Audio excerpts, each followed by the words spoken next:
Okay, hear me out. A young cow warrior helps her family, who she has recently disgraced by not giving enough milk, to fight off a pack of angry young sheep. And the movie is called Mulan.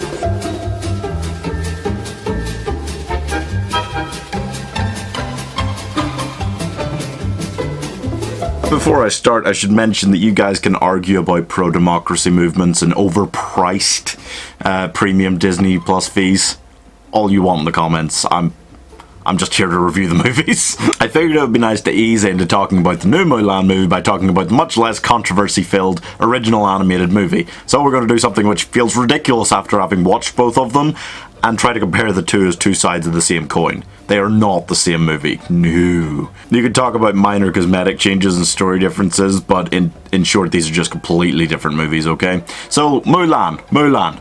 The one Disney princess who is not. Yeah, no. At no point is she actually linked to royalty. She isn't born into being a princess. She doesn't marry one at the end. Even if she married Shang at the end, he's not a prince, you know? So, it's just kind of like, what? Why Disney? Why? They basically count her as a princess because they didn't want her to feel left out? I don't know. Because she's a female leading character that sings? I don't know. Anyway, the original animated movie is about Mulan, a young Chinese girl who turns out to be made of some tougher cloth than the perfect wife material that her family wants her to be, and thusly she decides to take her father's place in the Chinese army when they are called for one man per family. Man, oh no! What whimsical fun we're going to have her pretending to be a man this whole time. And it kind of is. That's definitely a difference between the two movies. In the animated movie, it kind of is whimsical fun, practically, that she's having, trying to like, oh no, not see any of that. Oh no, those men are naked. Oh, I don't want to see that, all that. So yeah, it sounds a lot like the remake so far, but here, listen to this part, okay? Mulan, as a totally regular human without ancient mystical Jedi powers, enters the army. There's a few songs, and she fights some Hans and becomes the savior of all China. Here is my 1-minute review for Mulan, 1998.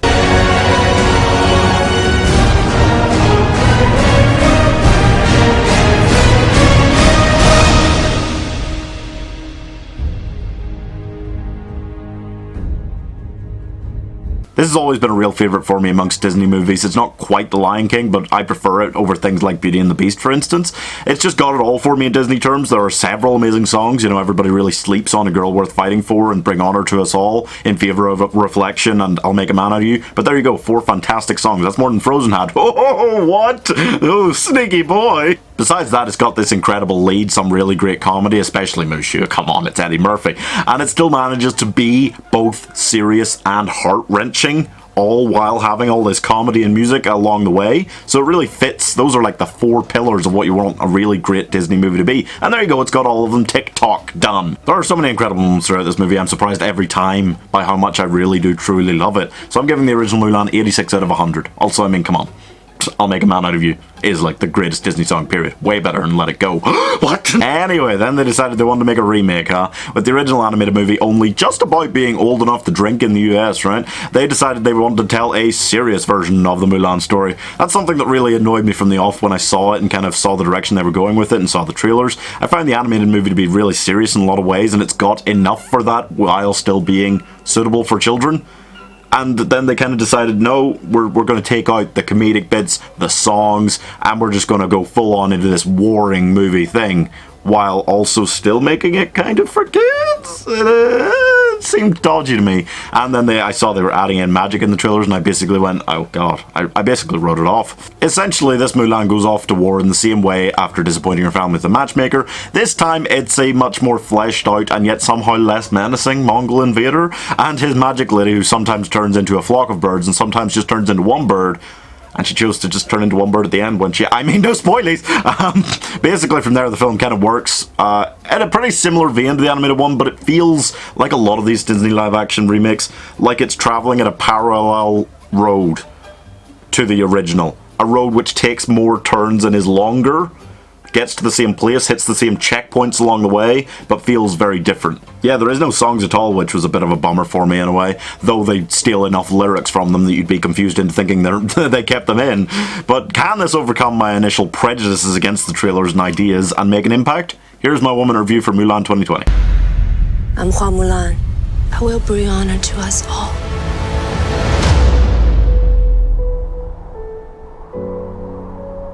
Maybe it's because I wasn't going in expecting much, but I think this is the best Disney live-action remake so far. This feels a lot more like a Chinese movie, which is a big plus, even if I can imagine a lot of Western audience people kind of saying, oh god, this feels like cheesy and weird, because they're not used to this kind of thing, because let's face it, this kind of Hong Kong action cinema style that they're using was a fad in the West from about the time that The Matrix came out until the time that the Matrix sequels came out.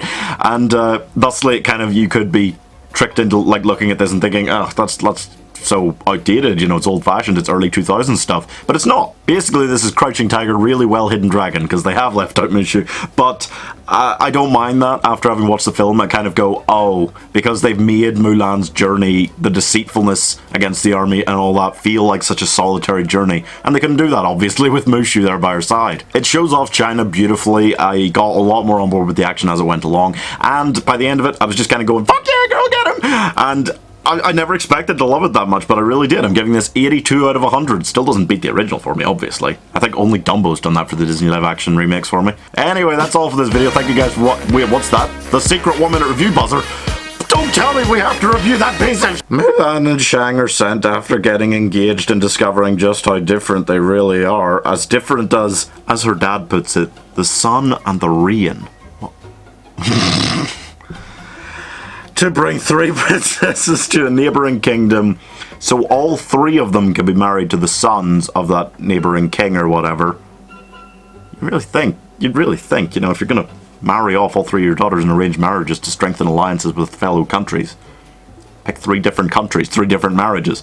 No, all 3 of them to this one kingdom. Oh, whatever. They decide to bring with them on this perilous journey the 3 men who spent the entire first film getting really horny and singing a song about wanting pretty wives to protect these 3 cute princesses. Okay! In addition, Mushu finds out that he's going to be displaced as family guardian when Mulan marries Shang and is no longer a member of their family.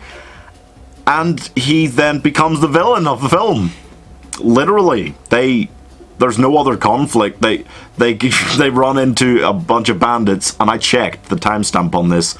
57 minutes into the 80-minute film, they run into bandits, and that is the first time there's any conflict in the film not caused by Mushu for the final 23 minutes. Anyway, his redemption arc from there is basically him learning not to be selfish, which was also his redemption arc in the first film, so there's that. Here's my woman review for Mulan 2. Mushu, what are you doing here? Hey, where did thou go? I go with girl. Disney's Mulan 2. Shit. So shit.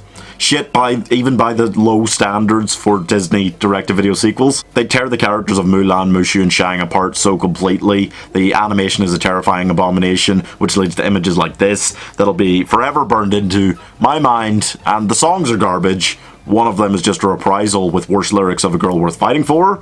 The best characters are the 3 princesses, the original characters, which really makes you wonder why they didn't just do a completely different story, because they are incapable of handling any of the pre-existing characters. Yeah, they just want to be free of these arranged marriages set up for them. And you know, at the end they are, and nobody ever really talks about the alliance after that. Mushu pretends he's their god, and they just buy it, and then they're friends with the kingdom, I guess. Anyway, they also clearly have a hard-on for Aragon, because they do his Lord of the Rings Two Towers death with Shang, but it lasts for almost a full 3 minutes, I'm serious. Anyway, I'm gonna give Mulan 2 maybe 23 out of 100. Seems about right, really. That's finally all for this one, folks. What other versus 1 minute review ideas do you want to see? Let me know in the comments, and please subscribe. Bye!